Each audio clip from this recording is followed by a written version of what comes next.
The first time I suspected something was off, it was a Wednesday morning, and I found Noah's wedding ring on the bathroom counter. He always wore it, even when he worked out or went swimming, so seeing it there beside his cologne and watch gave me pause. I picked it up, turning it between my fingers, feeling the cool metal warm slowly against my skin.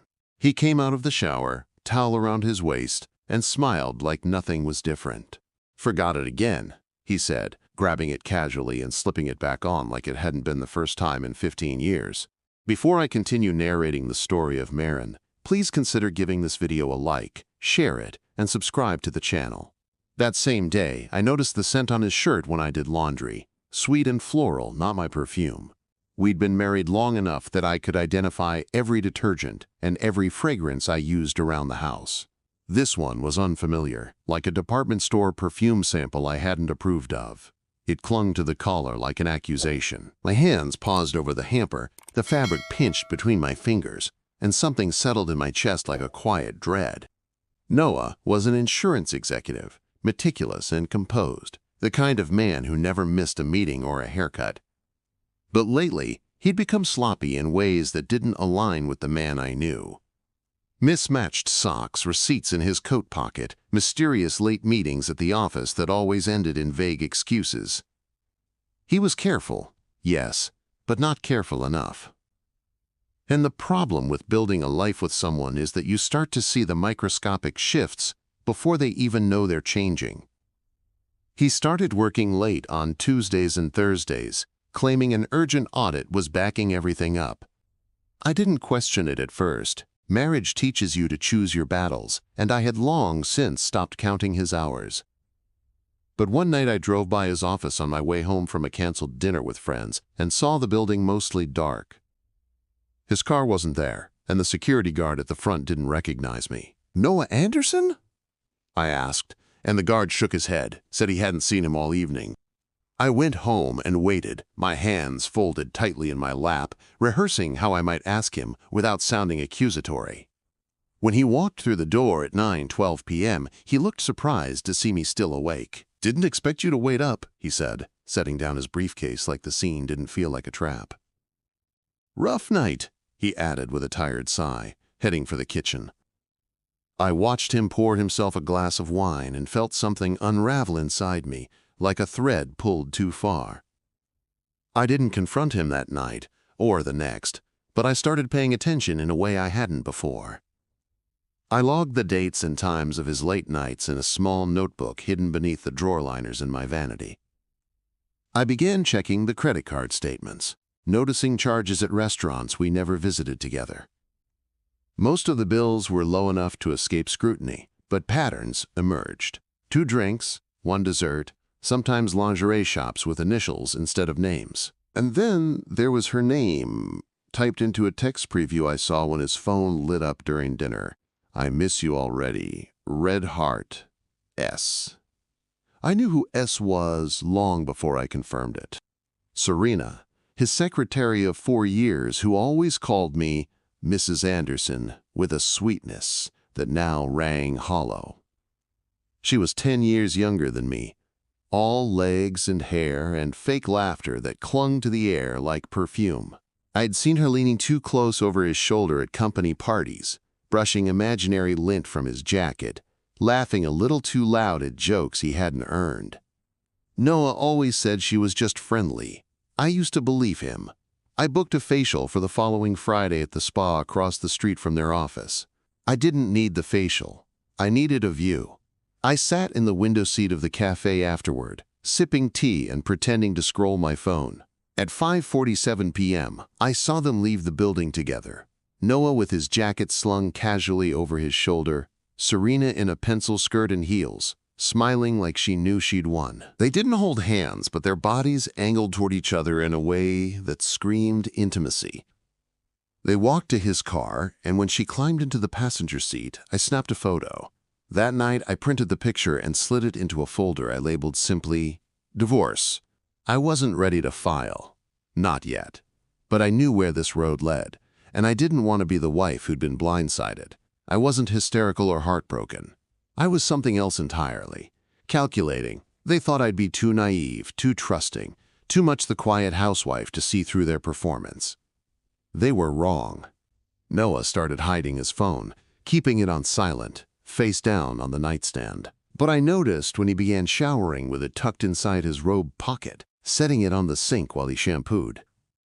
That was when I bought a burner phone and began backing up his texts using software he'd installed himself to keep our family data synced.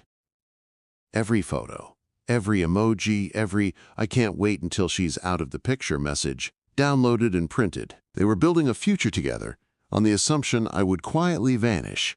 The emails were worse, cold, transactional, legalistic plans written like strategy memos. He'd consulted a lawyer already, a man named Green with an office downtown who specialized in amicable dissolutions, which was code for leave the wife with nothing and avoid court.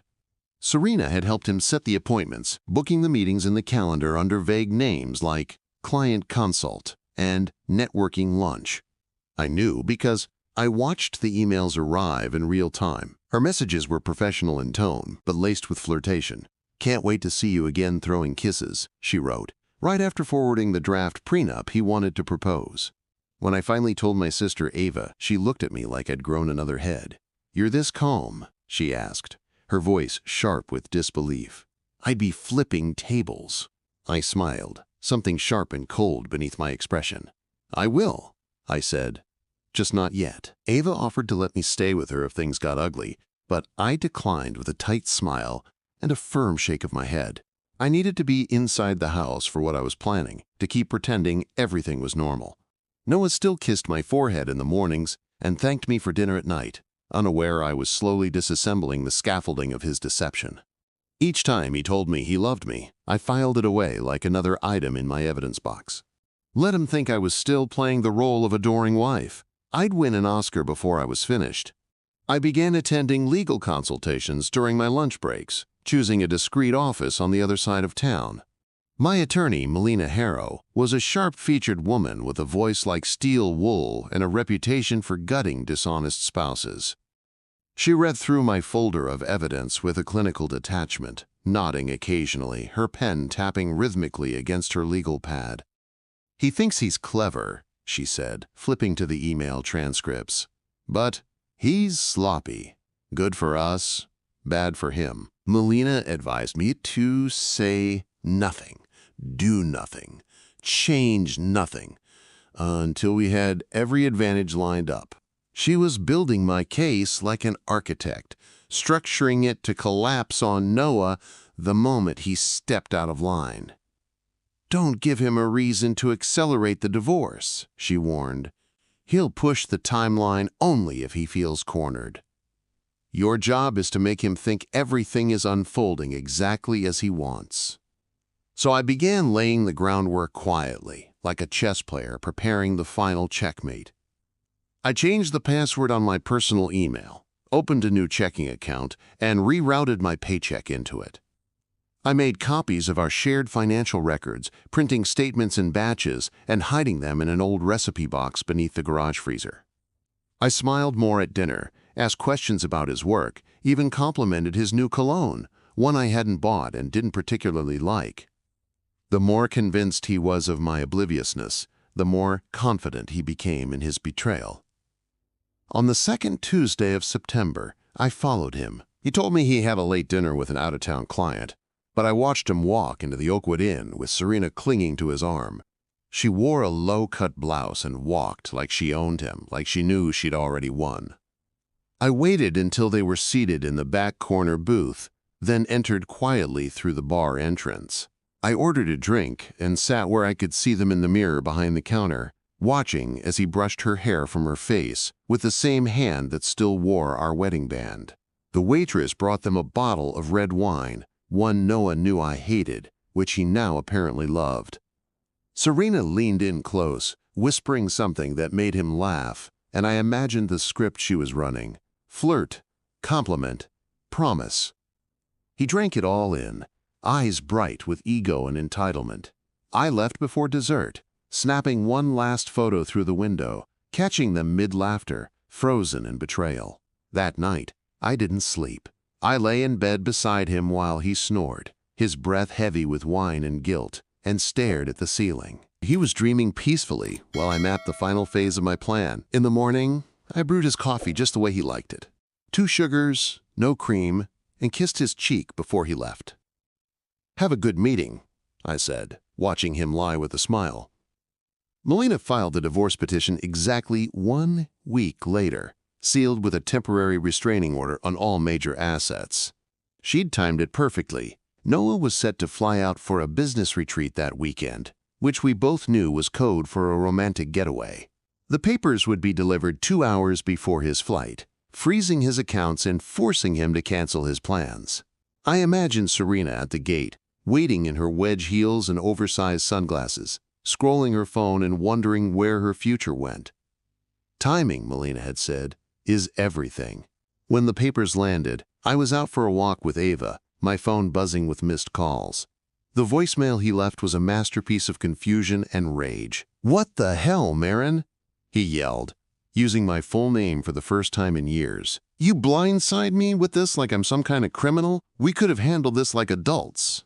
I smiled and hit delete, never once stopping my stride. That evening, he came home in a fury, slamming the door hard enough to rattle the picture frames. I was seated on the couch, calm, a mug of tea in my hands and the lights low. "You changed everything," he snapped, his eyes wild. "You locked me out of the accounts, froze the cards. How am I supposed to operate?" I sipped my tea, eyes steady. "I thought you'd appreciate knowing how it feels." He accused me of overreacting, of being vindictive, of ruining our lives over a misunderstanding. I let him unravel, let him shout and pace, his voice cracking under the weight of his unraveling control. "This isn't you," he said, as if saying it could make it true. I stood, walked to the kitchen, and returned with the folder I'd prepared. I laid it on the coffee table between us and said softly, "No, Noah, this is the part of me you made." He flipped through the folder, and I watched his face shift from disbelief to horror. Photos, emails, transaction records, each page damning, each one proof that I'd known longer than he'd imagined. "You've been spying on me," he whispered, like the betrayal was mine, not his. "You broke into my phone." I met his gaze without blinking. I protected myself. The next morning, he moved into a hotel, and I changed the locks. His absence was louder than I expected, echoing through the house like a laugh you can't unhear. I walked past his empty closet and didn't feel grief, only space. Serena called once, her number still labeled admin office in his phone, but I didn't answer. She didn't leave a message. The house settled into a quiet I hadn't heard in years, the kind that didn't thrum with tension or lie heavy with unspoken fights. I moved through each room with fresh eyes, noticing the spaces I had once decorated for him, not me. The bachelor gray walls in the study, the sterile marble countertops he insisted on, the lack of plants because he hated, quote, indoor clutter. I opened the curtains wider, let the sunlight in, and for the first time in months, I breathed. Ava came over with takeout and wine, curling up on the couch as I told her everything in unvarnished detail. She listened without interrupting, her expression shifting between fury and awe. "You should write a book," she said, reaching for her glass. "No one would believe how surgical your takedown was." I laughed, not because it was funny, but because it felt strange to hear myself described that way. But there was something liberating about being seen, not as a victim, but as the architect of my own revenge. That weekend, Melina met me at the bank to initiate the second phase of our strategy. With the restraining order in place, Noah couldn't access or transfer joint assets without court approval. We split accounts, opened a trust in my name, and secured my portion of the investments before he could hide anything else. The Cayman transfers Serena helped arrange had already been flagged, and Melina was working with a forensic accountant to trace the money trail. "If he wants a war," she said, signing the final document, "he's picked the wrong woman to underestimate." Meanwhile, Noah tried to play the part of the confused, wounded husband. He left voicemails dripping with self-pity, blaming stress and bad decisions, never once admitting fault. "Let's talk," he said in one, "before this gets out of hand." I didn't respond, not because I was unsure, but because I wanted every communication to go through our attorneys. If he was going to gaslight someone, it wasn't going to be me anymore. Serena, on the other hand, began to unravel far more quickly. Josh, an old friend of Ava's and a paralegal at Noah's firm, started feeding us whispers from inside. Serena had begun showing up late, snapping at coworkers and demanding updates about Noah's financial status. "She thought she was marrying a golden goose," Josh said over lunch one afternoon. "Turns out she was helping cook the books instead." I watched from a distance as the fantasy crumbled for them both. Noah had bet everything on my silence, on me playing the role I'd always played, supportive, soft, too polite to fight. But what he didn't know was that I'd spent years preparing to be underestimated. It was my armor, my secret weapon, the cloak that let me move undetected while he played his games. And now, he was cornered. The media got wind of the internal investigation at Noah's firm 2 weeks later. A shareholder leak sparked a formal inquiry, and suddenly, his name was being whispered in places it didn't belong. Executive misconduct, the headlines read, followed by vague statements about financial discrepancies and pending audits. Noah released a bland press statement about fully cooperating and taking a leave of absence, but the damage was already done. Serena wasn't mentioned, but I knew it was only a matter of time before her name surfaced too. At night, I sat at the kitchen table, sipping chamomile tea and reviewing legal documents with Melina. We were filing a motion to seize Noah's offshore accounts under spousal asset concealment, backed by the digital footprint Serena had left behind. Every message, every calendar update, every itinerary she booked had become evidence in our favor. "It's almost poetic," Melina mused, flipping through the pages. "The woman who scheduled his betrayal is now signing her name to his downfall." On a Thursday morning in October, I ran into Serena at the pharmacy. She was at the back counter, arguing with a tech over a prescription that apparently hadn't been filled. I stood in the aisle, out of sight, watching as she fumed in a tone I recognized, performative, entitled, desperate to maintain control. Her hair was pulled into a messy bun, and her once pristine manicure was chipped, her designer handbag looking out of place in her current state. When she finally turned, our eyes met for a fraction of a second. I expected rage or smugness, maybe even regret, but her gaze held none of those things. Just fear. She looked at me like I was a ghost, someone she thought would disappear quietly. But I didn't look away. I held her stare until she dropped her eyes and turned for the door, her pace quickening like she couldn't stand the sight of me. The power of that silence filled me with something I hadn't felt in months. Peace. Noah showed up at the house unannounced that weekend, dressed in a blazer and jeans like he was trying to look casual. I watched him through the peephole, unsure if I even wanted to hear what he had to say. Melina had warned me not to engage without counsel, but curiosity tugged at me. When I opened the door, I stepped outside, pulling it closed behind me. "You have 5 minutes," I said, arms crossed, voice flat. He launched into a speech about forgiveness, about rebuilding, about not wanting to end things with bitterness. "You're not the only one hurting, Maren," he said, as if that changed the facts.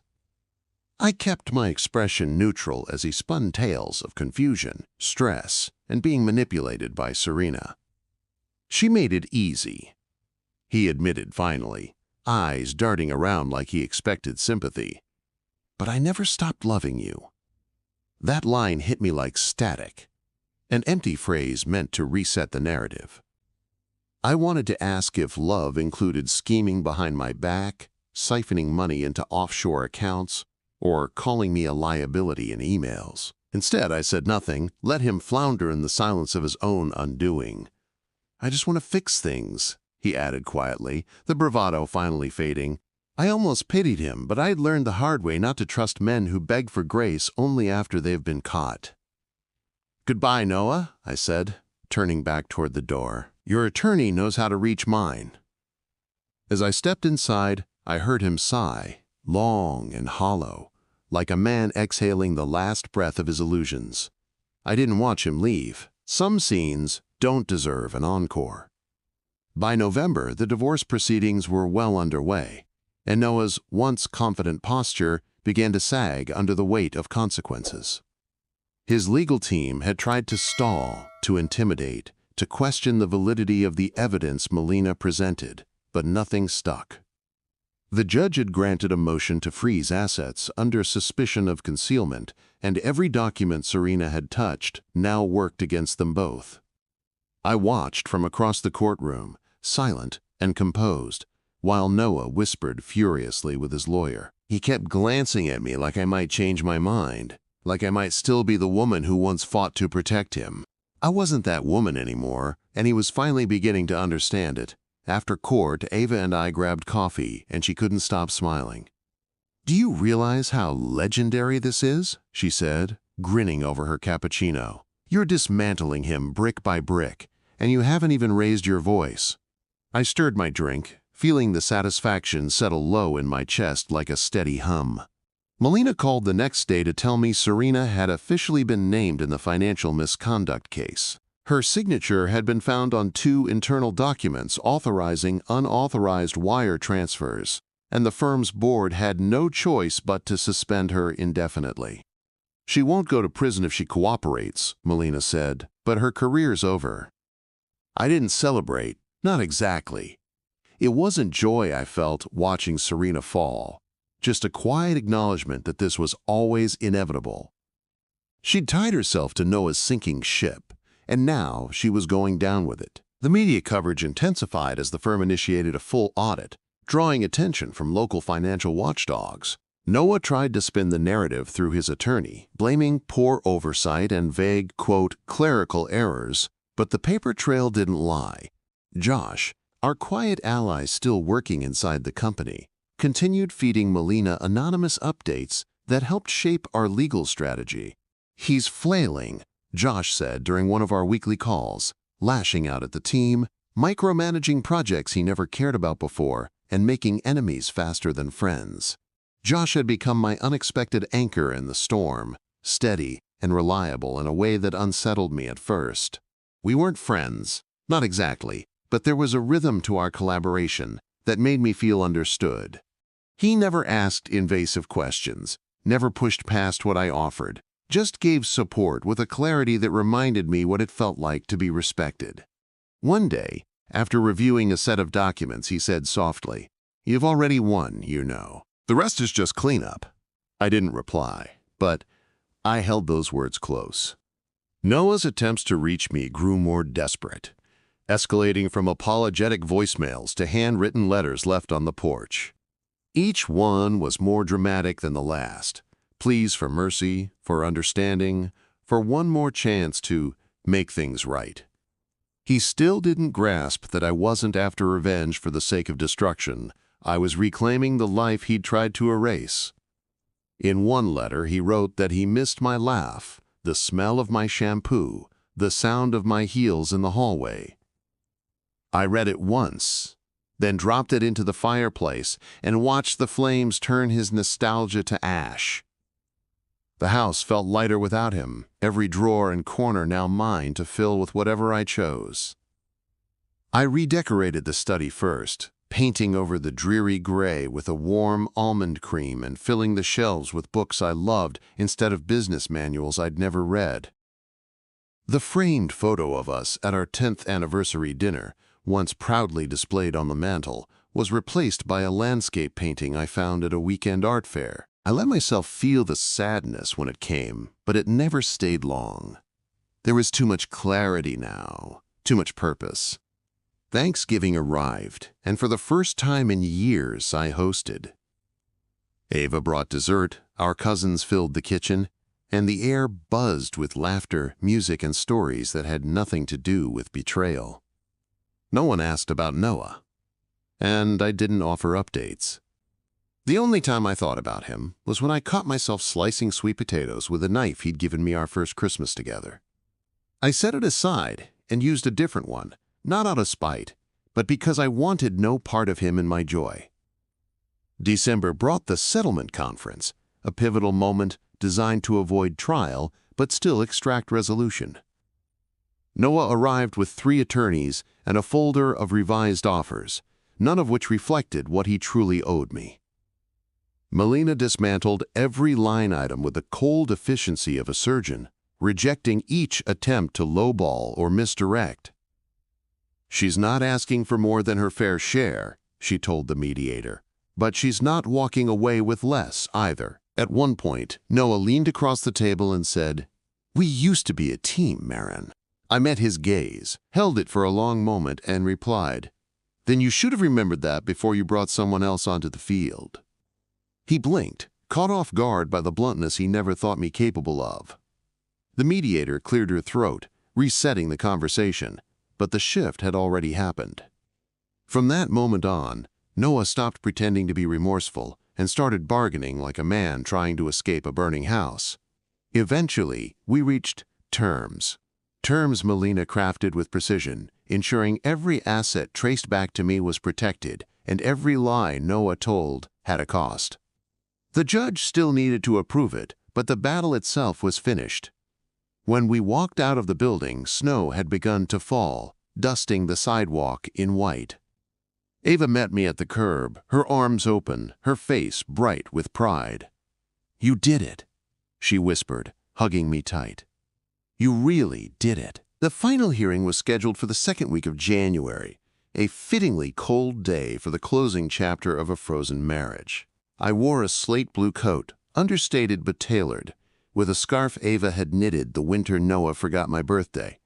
Melina met me outside the courthouse, her leather briefcase in hand, eyes calm and ready. Noah was already inside, seated stiffly at the table, his tie too tight and his expression unreadable. He didn't look at me when I entered, and I didn't offer him the satisfaction of a glance. The judge reviewed our agreed-upon terms, occasionally raising an eyebrow at some of Melina's ironclad clauses. Noah's attorney tried once more to push back on the division of stock options, but the financial audit had spoken louder than any argument he could muster. Serena's digital trail was now part of the public record. Emails, timestamps, account notes, all meticulously tied to transactions Noah couldn't deny. The judge signed the papers, his gavel falling with a sharp finality. Just like that, I was free. Outside, the air felt cleaner, the sky unusually clear for January. Melina clapped a hand on my shoulder, a small, proud smile tugging at her mouth. "You walked out with your dignity, your share, and your spine intact," she said. "Most don't get all three." I nodded, not trusting my voice yet, as the weight of what I'd carried for months finally began to lift. That evening, Ava brought over champagne and 2 slices of chocolate cake from the bakery I used to love. We didn't toast to revenge or loss. We toasted to survival, to clarity, to finding strength where I never expected it. "Do you think he regrets it?" she asked, swirling her drink. I shrugged. "I think he regrets getting caught." Josh called a few days later, congratulating me and asking if I'd seen the recent press release. Noah had officially resigned from the firm, citing, quote, "health reasons," though we both knew the truth was messier. The board had initiated a new compliance policy, and Josh was now serving as interim director while they rebuilt. "Serena's name was scrubbed from the company site this morning," he added. "No one's saying it aloud, but everyone knows you were the reckoning." Our calls became more frequent after that, stretching past legal updates into conversations about books, music, and awkward stories from our college days. He had a quiet laugh, the kind that didn't need to be loud to be sincere. One evening, I found myself smiling at the sound of his voice and realized it had been a long time since I smiled without effort. But we didn't rush anything. We both knew that healing came before anything else. The attraction was there, sure, but so was mutual respect. In February, I traveled for the first time since the divorce, booking a weekend trip to the coast alone. I stayed in a small inn with creaky floors and linen curtains, taking long walks along the cliffs and letting the sea wind clear out corners of my mind that still held shadows. Each morning, I wrote in a journal Ava gave me, not about Noah, but about myself, who I had been, who I had become, and who I might still be. The solitude didn't feel lonely, it felt earned, and when I came home, the house no longer echoed. It hummed. Noah called once in March, though he didn't leave a message. His number still sat in my phone under the name Yesterday. A quiet reminder of where he belonged. I didn't return the call, didn't even listen to the voicemail that followed. Whatever he wanted to say, it didn't matter anymore. I had already closed the door, not with a slam, but with a quiet, firm lock. Word eventually reached me that Serena had moved back in with her parents 2 towns over. Josh confirmed she'd been blacklisted from several local firms and that her reputation had gone from rising star to cautionary tale in a matter of weeks. The glittering future she thought Noah could give her had dissolved faster than champagne bubbles. I felt no pleasure in her downfall, just a hollow understanding that choices have consequences. She'd chosen ambition laced with cruelty, and now she was choking on it. Spring arrived, painting everything with colors I hadn't noticed in years. I planted herbs in the garden bed behind the kitchen, the same one Noah said was a waste of effort when I first mentioned it. Rosemary, basil, lavender. They sprouted slowly, quietly, persistent, as I'd become. Ava helped me string fairy lights along the fence, and we held backyard dinners with mismatched chairs and wine that didn't need a special occasion. Laughter returned to my house, not in bursts, but in waves. Josh visited in April, bringing over a stack of old architecture magazines and a bottle of Pinot Noir. He helped me assemble a bookshelf I'd ordered online, and we ended up sitting on the floor, thumbing through pages and comparing dream homes. "You know," he said, sipping his wine, "if you ever get tired of this place, I'd help you build something new." The offer was casual, not a proposal, just an opening. And I smiled, not because I was ready, but because I believed one day I might be. The last of Noah's things had been gone for months, but I found a tie of his in the back of a closet while cleaning. It was blue, the same one he wore the night we celebrated our 15th anniversary, the same one he probably wore on dates with Serena. I didn't hesitate. I dropped it into the donation bag and zipped it shut. Let someone else rewrite its story. I had better ones to live. Before I narrate what happens next, kindly let me know what city or country you're watching from and why you haven't subscribed yet. By May, the divorce was no longer the centerpiece of every conversation I had, which felt like healing disguised as normalcy. Friends who had once danced around the topic now asked how the garden was doing or if I'd started painting again. I had, quietly and clumsily, covering small canvases with colors I used to avoid: burnt oranges, smoky purples, stormy blues. Each brushstroke felt like a reclamation of space that had once belonged to a man who saw art as a waste of time. The house had become mine not just legally, but spiritually. Josh invited me to an exhibit one Saturday, a local gallery showcasing modern sculpture, and I agreed without hesitation. We walked through the room slowly, each installation strange and elegant in its own way, the kind of art you don't need to understand to feel. He didn't try to impress me with commentary or analysis. He just listened, nodded, asked what I saw in the work. I hadn't realized how much I missed being asked for my thoughts without an agenda behind the question. When we stopped in front of a piece made entirely of broken glass and copper wire, I said, "It reminds me of resilience." And he said, "Exactly." We grabbed coffee afterward and sat on a bench outside the gallery, watching people pass by in weekend contentment. Josh told me about his plans to restructure the leadership team at the firm, how transparency was becoming their new cornerstone. "It's ironic," he said, smiling faintly. "Everything got better after everything fell apart." I understood the sentiment more deeply than I let on. He didn't bring up Noah, and I didn't ask if he'd seen him. There was nothing left to say about that chapter, and we both respected the silence around it. What existed between us now was built on something entirely different. Not reaction, not retaliation, but the slow, careful emergence of trust. I was still learning how to wear it comfortably, but with Josh, it didn't feel like pressure. It felt like a possibility. Later that week, Ava dropped by, unannounced, with fresh bread and unsolicited advice. She eyed the flowers on my kitchen counter, lilies, not roses, soft and sweet, and raised an eyebrow. "So, when are you going to tell me what's going on with you and Josh?" I laughed, deflecting as best I could, but she saw right through it. "Just promise me," she said, poking the doughy bread bag toward me. "You won't jump into anything just because it's safer than being alone." I'm not afraid of being alone, I said truthfully. I'm afraid of losing myself again. That seemed to satisfy her, and we spent the next hour drinking tea and pretending not to talk about men. She reminded me, gently but firmly, that it was okay to take joy where I found it, as long as I remembered that I deserved it. And for the first time in years, I believed her. In early June, I received an official letter from the IRS. Noah's past filings had triggered an audit. Apparently, the offshore accounts he'd tried to bury weren't quite as invisible as he thought. I forwarded the notice to Melina, who chuckled darkly when she read it. "Looks like karma filed early this year," she said. She assured me I had nothing to worry about, that our records were clean and my liability had been severed during settlement. Still, I allowed myself one indulgence. I printed the letter, folded it neatly, and placed it in a fire-safe box beneath my bed. Not for vengeance, for memory, a reminder of what happens when people think they're untouchable.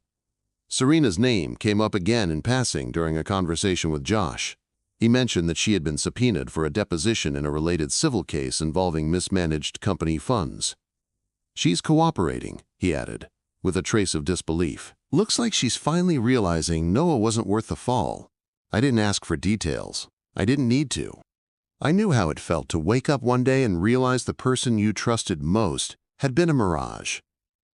June also marked 1 year since I first suspected the affair, a quiet milestone that passed without drama. I remembered that morning with eerie clarity, the scent on his collar, the way his voice had sounded just a little too rehearsed. Back then, I'd felt the world shift beneath me like an earthquake starting under polished marble. Now, I stood on firmer ground, not untouched, but unbroken. I didn't cry, didn't rage, didn't replay what-ifs. I planted hydrangeas and turned the soil like it owed me peace. Josh came by on the anniversary evening, bringing 2 glasses and a bottle of wine older than our entire acquaintance. We sat on the porch beneath the string lights, the air warm and still. He poured the wine with ceremony and handed me a glass like it was a challenge. "To New Year's," he said, and I raised mine to meet his. And to never going back. The kiss, when it happened, was simple and surprising in its tenderness. No fireworks, no dramatic music, just warmth and the unmistakable sense of being exactly where I was supposed to be. I didn't overthink it, didn't question whether it was too soon. For once, I let myself feel without dissecting every angle.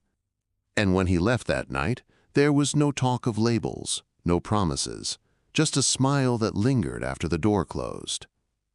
I told Ava the next day, bracing for a lecture.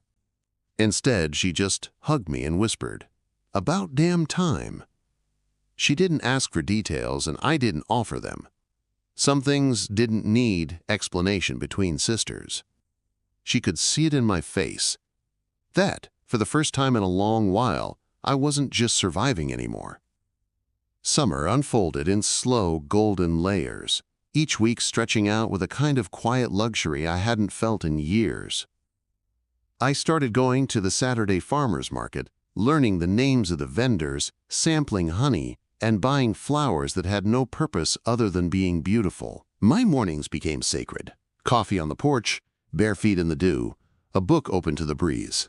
Ava teased me for becoming that woman, the one who said things like, "This heirloom tomato changed my life." But she also smiled when she said it, because she knew it was better than watching me cry into takeout cartons on the kitchen floor. Josh and I eased into something soft and real without rushing labels or expectations. He was still rebuilding his corner of life, too, steering the firm through Noah's fallout and learning how to lead without becoming the kind of man we both despised. We saw each other once or twice a week, dinner on the back deck, movie nights curled on the couch, or long walks where silence wasn't awkward. There was no pressure, no declarations, just presence. He let me come to him, and I let him stay. One afternoon in July, I received a letter addressed to Maren, no last name given, handwritten in ink that looked oddly formal. It was from Serena. Inside was a single page, her handwriting careful, like someone who'd rewritten it 5 times before sealing the envelope. She didn't ask for forgiveness, didn't make excuses, didn't mention Noah by name. She simply wrote, I thought I was winning something, but all I did was lose myself. You didn't deserve what I helped him do. I read the letter 3 times, unsure what to feel. Part of me wanted to be furious, to tear it up and throw the pieces into the wind. But another part, one I hadn't met before the betrayal, just felt tired. Not from anger, but from the burden of carrying other people's sins on my back. I folded the letter gently and placed it in the same fire-safe box where Noah's IRS notice still lived, beside court documents and photos I no longer needed to look at. Ava was skeptical when I told her about it, but she didn't press me to respond. She did what she did, she said, leaning back on my porch swing. A letter doesn't erase that. I nodded, agreeing with her. But I also understood something Ava didn't have to. Sometimes, closure isn't about justice. It's about quiet. And that letter, for all its simplicity, closed a door I hadn't realized was still cracked open. By August, I found myself smiling without effort, laughing without checking who was watching. I redecorated the upstairs guest room into a reading nook, complete with oversized cushions, a record player, and thrifted floor lamps. Josh helped me carry the furniture, pretending not to struggle with the antique armchair I insisted on keeping. "You're collecting softness," he said once, brushing dust from his jeans. "And it suits you." We took a day trip to a coastal trail one Saturday, just the 2 of us, and a backpack full of sandwiches and sunscreen. Halfway through the hike, we reached an overlook that stretched out across miles of blue, the kind of view you only find by accident. I sat beside him on a sun-warmed rock, my hand resting lightly on his. "This is the first time I've felt like I'm not waiting for the other shoe to drop," I said. "That's how you know the shoes were never yours to carry," he replied. There were moments, of course, when the past poked through, the sound of a ringtone like Noah's, the occasional scent of his old cologne on a stranger, an email from the bank that brought back the months of financial warfare. But those moments no longer derailed me. I'd built scaffolding inside myself, reinforced with patience, time, and hard-won self-respect. The scars hadn't vanished, but they didn't define me anymore. They were simply evidence that I'd healed where it hurt the most. One night, Josh and I hosted a dinner for a few mutual friends. Nothing fancy, just wine, laughter, and pasta eaten from mismatched bowls. After the guests left and the kitchen was half clean, I found him standing by the sink, drying his hands. "I like your life," he said quietly. "Not because I want to fix it. Because I want to be invited into it." I stood on the threshold of that sentence, then crossed it willingly. I didn't say I love you that night, and neither did he. We didn't need to. The words were in the way he brought my favorite tea when I had a headache, in the way I saved him the corner piece of cobbler, because I knew he liked the extra crust. We were building something unannounced, something sturdier than declarations. It felt like stacking bricks on solid ground, not throwing confetti into the air and hoping it formed a house. In September, I finally finished the painting I'd started the week Noah left. I had painted over it 5 different times. Once in frustration, once in grief, twice in confusion, and once in numbness. But this version stayed. It was abstract, layered with texture and color, impossible to explain, and impossible to ignore. I didn't name it, but when I showed Ava, she whispered, "That's what moving on looks like." The first fall storm arrived in October, drenching the neighborhood with a sudden, unapologetic downpour. I watched the rain streak down the windows while sipping coffee from a mug Josh had accidentally chipped and insisted I keep anyway. The power flickered once, then steadied, and the only sound was the wind pressing against the house like a memory trying to get in. I didn't let it. Instead, I pulled a blanket over my knees and turned a page in the book I'd been trying to finish all month. That afternoon, I received a final legal update from Melina. Noah's audit had been completed, and charges were formally filed for financial misrepresentation. Though I was no longer directly involved, she thought I'd appreciate knowing the outcome. "He'll likely avoid prison with a plea deal," her message read, "but his professional life is over. No firm will touch him now." I sat with that information for a while, letting the weight of it settle without celebration or sorrow. Josh arrived that evening with soup and his umbrella turned inside out from the wind, his hair damp and cheeks flushed. "You always look like you belong in a Nancy Meyers movie," he teased, glancing at the candlelit living room. I laughed, taking his coat and pressing a towel into his hands. "And you always show up like you wandered in from a subplot," I shot back. He grinned, and the warmth in the room doubled. Over dinner, I told him about the update from Melina, expecting some reaction, but he simply nodded and said, "Good. Now you can fully close the book, not just dog-ear the last page." His confidence in my healing never felt performative. It was steady, unshaken, and never dipped into pity. "Do you ever think about what you would have done differently?" I asked. Josh leaned back, considering. "I think I would have trusted myself sooner." That answer stuck with me. For so long, I'd made every decision based on who I thought I needed to be to keep things peaceful. I tolerated, I compromised, I silenced my instincts in the name of love. But loving someone who doesn't love you back in action, not just words, is the same as standing in the rain hoping it won't make you wet. I had been soaked for years before I realized I could step inside. Ava invited me on a short weekend retreat, a women's wellness thing in the mountains, filled with yoga and journaling and hot mineral springs. I almost said no, worried about leaving the house, the garden, the comfort of my routine. But Ava wouldn't hear it, and Josh offered to water the herbs and feed the neighbor's cat while I was gone. "You need a chapter that doesn't include anyone but you," he said, kissing my forehead. "Even I know when to step aside." The retreat turned out to be exactly what I didn't know I needed. We hiked early in the mornings, steam rising off the rocks like something ancient, and the nights were filled with fire circles and quiet laughter. One evening, we were asked to write a letter to our past selves, sealing it in an envelope to burn the next day. I wrote to the woman who had picked up Noah's ring from the bathroom counter all those months ago. "You're not crazy," I wrote. "You're just finally noticing what your heart already knew." When I returned, Josh had filled the kitchen with fresh flowers and made a batch of lemon muffins that were slightly too tart, but perfect anyway. "How was your journey of self-actualization?" he teased as he handed me one. "I cried in a hot spring and forgave my inner child," I replied. He laughed, leaning against the counter as I sank into my favorite chair.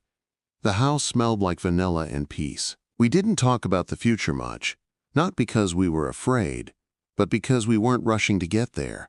There were no ultimatums, no timelines, just the rhythm of people who'd both learned how to lose and live again. Some nights he stayed over, some nights he didn't. There was no power struggle, no scorekeeping, no trying to win love like it was a prize. Just warmth and honesty, and choosing each other again and again without being asked to. Then, one afternoon in November, Noah called again.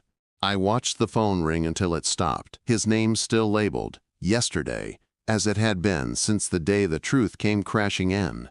This time, though, he left a voicemail. I waited a full day before I listened, curiosity pushing past indifference.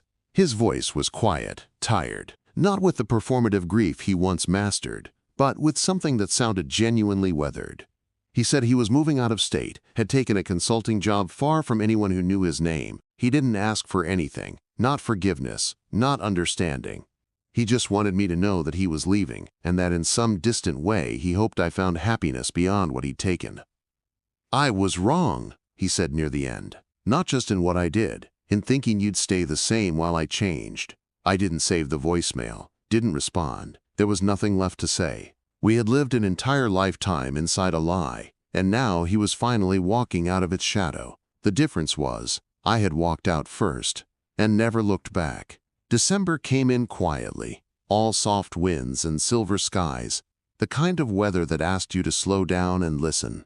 I decorated the house in a minimalist style, white lights, pine garland, and one small wreath on the front door. No red bows, no sentimental ornaments from a past life, no traditions that didn't feel like mine anymore. Ava brought over cookies, as she always did, and we sipped cinnamon tea while she regaled me with stories from her chaotic office holiday party. "I swear one guy proposed to the copier," she laughed, wiping a crumb from her cheek. I realized, as we sat there, that I hadn't once wished for the version of life I used to plan around Christmas. There was no ache for what could have been, no longing for the dinners Noah used to fake his way through. If anything, I felt relief, like I'd escaped a role that never quite fit. The quiet wasn't loneliness, it was liberation, and for the first time in years, I wasn't waiting for someone to show up. I was already enough. Josh invited me to a New Year's Eve dinner he was hosting with a few of his closest friends, all people I'd met in small, scattered interactions throughout the past months. I agreed, not out of obligation or performance, but because I genuinely wanted to go. He picked me up just before 7, holding a simple bouquet of eucalyptus and winter roses. "No pressure," he said softly when he handed them over. "I just like showing up for you." The night was filled with laughter and warm lighting, the clinking of glasses, and stories that never turned performative. His friends were kind, curious, and grounded. No one asked about my past, no one brought up the firm's former drama, and no one made me feel like a footnote in someone else's story.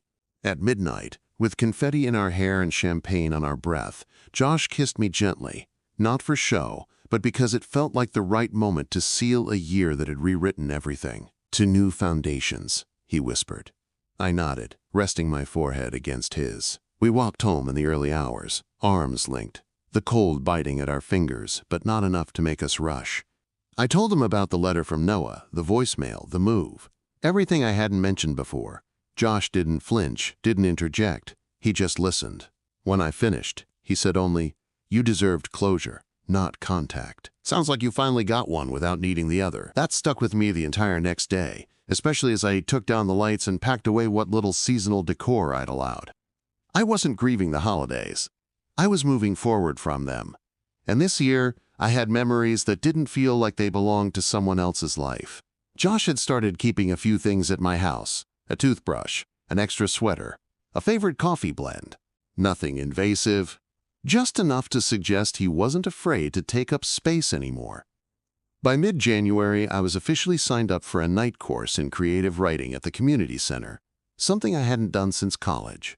Ava cheered when I told her, immediately offering to buy me a new notebook and a dozen pens, just in case inspiration comes all at once.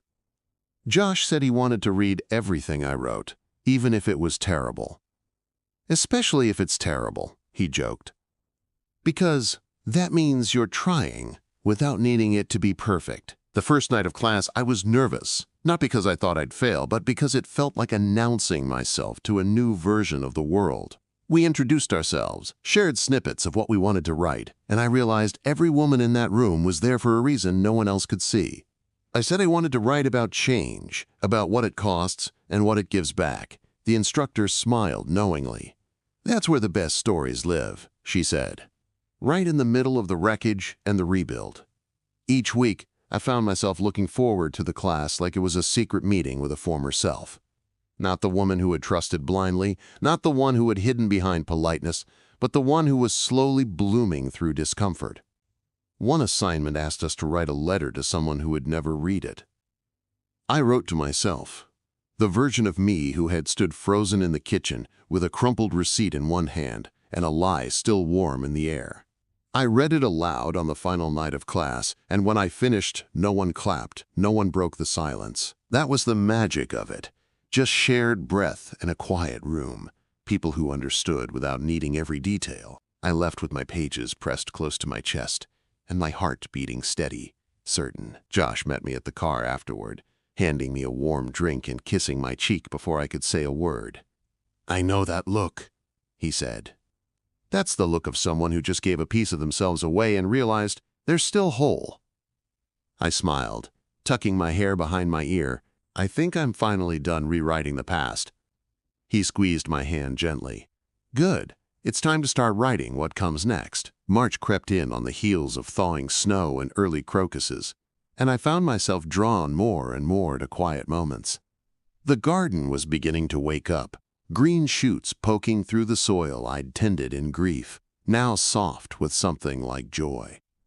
I spent mornings in my robe and boots, sipping coffee, while checking the herbs that had somehow survived the frost. Josh would come by on Sundays with breakfast sandwiches and help me prune the rosemary.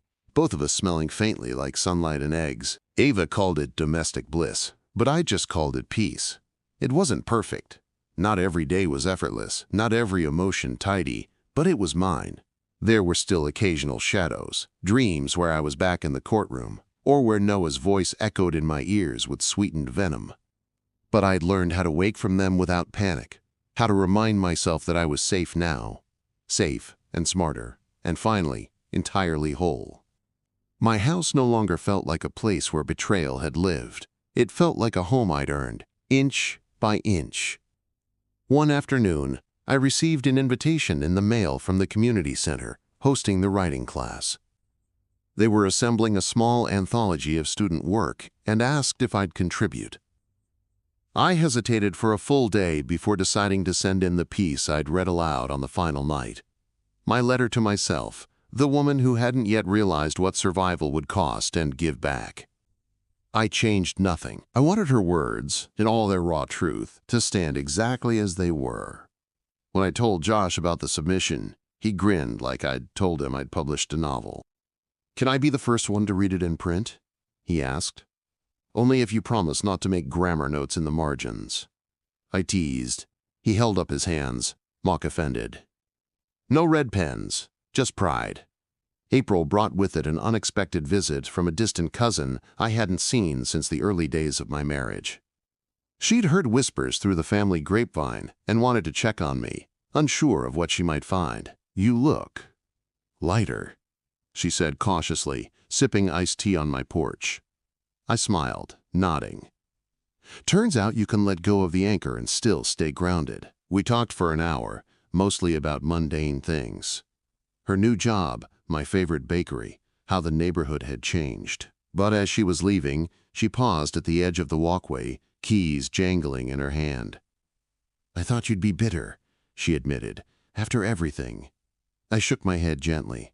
Bitterness is just grief that never got a chance to bloom. I chose to let mine flower.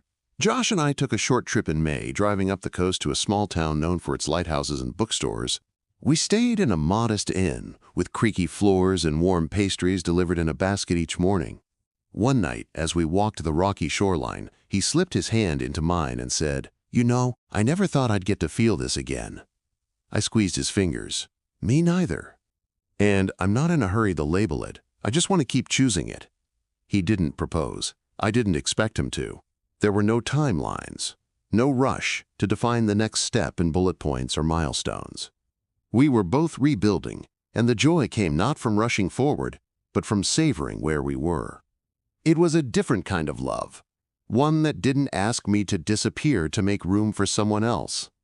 On the one-year anniversary of the divorce being finalized, Ava and I had a small dinner at my place. Just the two of us. No speeches, no grand toasts.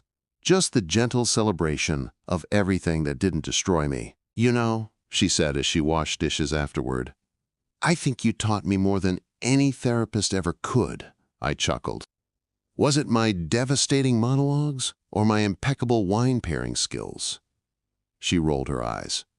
"It was the way you didn't let what happened to you become who you are." After she left, I sat by the window and reread a few journal entries from that first month after Noah moved out. The pain in those pages was still real, still sharp. But now it read like someone else's story. Not because I denied it, but because I had transformed through it. I hadn't just healed, I had grown into someone I liked. Someone I respected, someone I recognized in the mirror again. In June, the community center's anthology arrived in the mail. My story was the last entry in the collection, printed on thick paper with a small note from the editor. We wanted to end with hope. I held it in my hands for a long time, the way you hold something sacred, not because it's perfect, but because it's proof. Josh read it aloud that evening, his voice steady as he moved through every word. Not rushing, not skipping, not flinching. When he finished, we sat in silence, and I realized tears had formed. Not from sadness, but from witnessing something come full circle. I didn't think about Noah much anymore. Not even when I passed places we once visited or heard a song he used to hum in the car. He had faded into the background of my life like static behind a new station, present, but no longer interrupting the signal.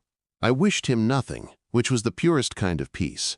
No revenge, no forgiveness, just release.